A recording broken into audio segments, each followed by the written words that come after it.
Assalamualaikum warahmatullahi wabarakatuh. Perkenalkan, nama saya Ainul Mustaqillah dari Prodi Akuntansi Syariah Universitas Islam Negeri Madura.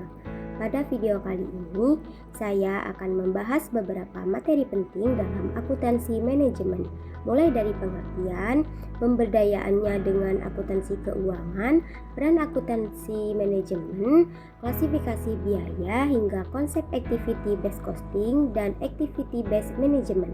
Semoga penjelasan ini bisa membantu kita semua untuk lebih memahami bagaimana akuntansi digunakan dalam pengambilan keputusan bisnis.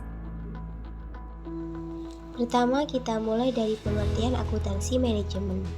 Akuntansi manajemen adalah sistem informasi yang digunakan di dalam perusahaan untuk membantu manajer dalam merancang, mengendalikan, dan mengambil keputusan. Jadi, fokusnya bukan untuk pihak luar, tetapi untuk kebutuhan internal perusahaan. Jika dibandingkan dengan akuntansi keuangan, perbedaannya cukup jelas.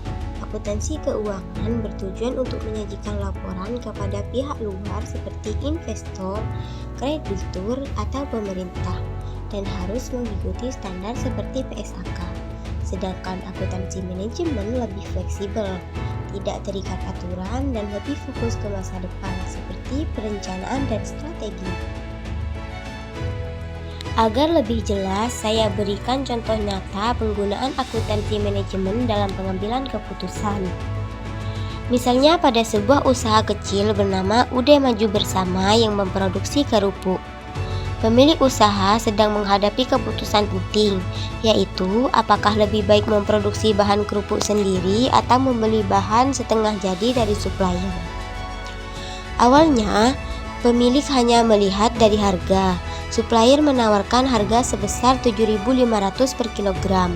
Sementara itu, jika diproduksi sendiri, biaya yang dikeluarkan terdiri dari biaya bahan baku, tenaga kerja, dan biaya overhead seperti listrik dan gas yang totalnya mencapai 8.000 per kilogram. Dari sini terlihat bahwa membeli dari supplier lebih murah 500 per kilogram. Namun, akuntansi manajemen tidak berhenti di situ saja.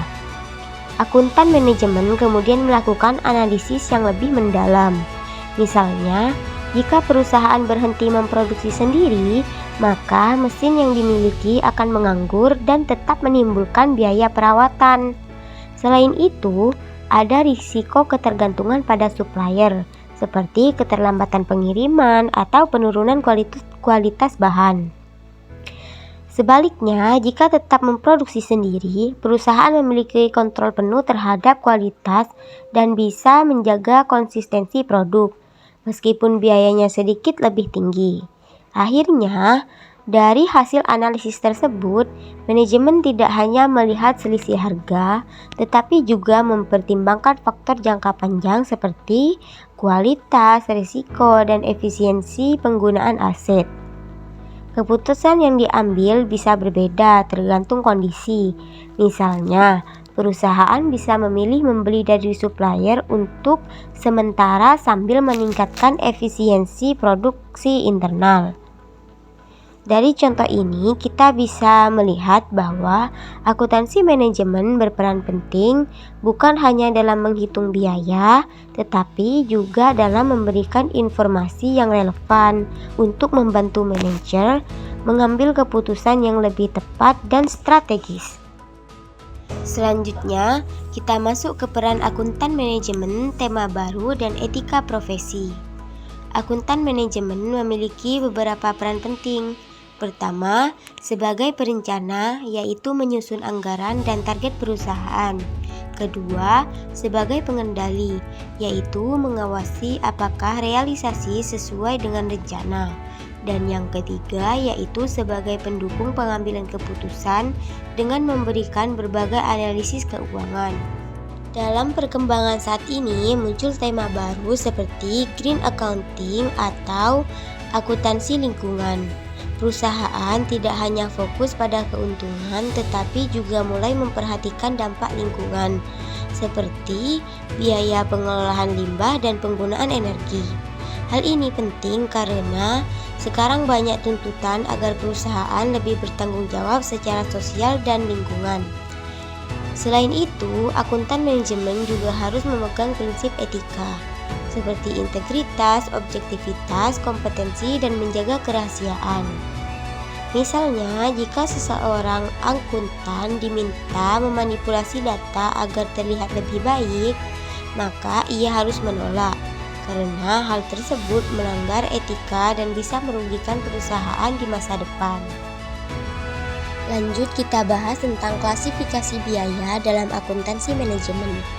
Untuk memudahkan pemahaman, kita gunakan contoh usaha catering sederhana Dapur Mbok Iem.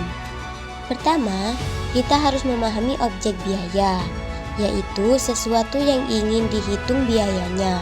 Misalnya, satu paket nasi box. Kemudian ada keterlacakan biaya, yaitu apakah suatu biaya bisa langsung dikaitkan dengan produk atau tidak. Biaya dapat diklasifikasikan menjadi beberapa jenis.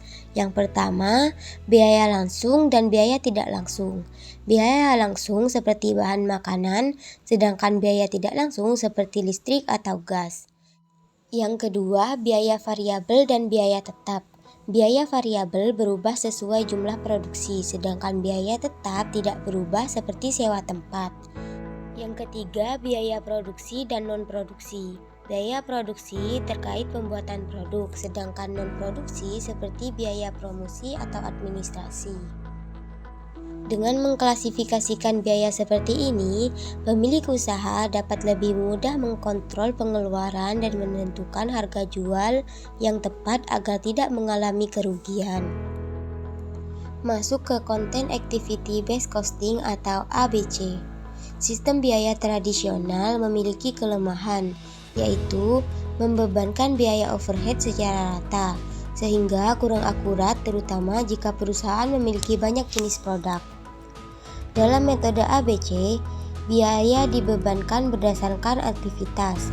Setiap aktivitas memiliki cost driver, yaitu faktor yang menyebabkan munculnya biaya, seperti jumlah stop atau jumlah inspeksi.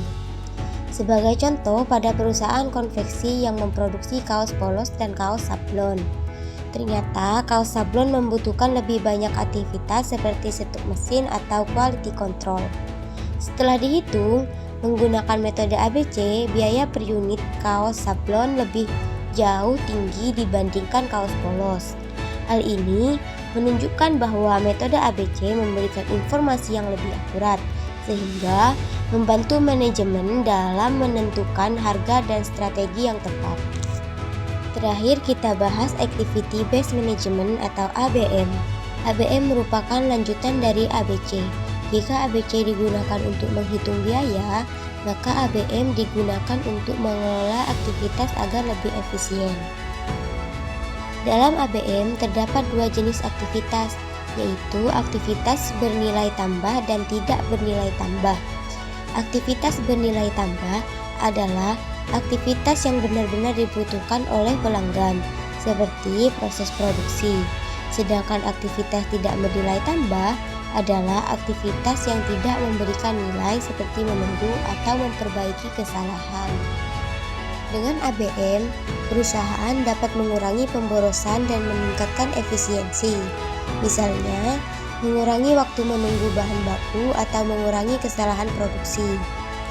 Jadi, ABM tidak hanya membantu menghemat biaya, tetapi juga meningkatkan kinerja dan daya saing perusahaan secara keseluruhan.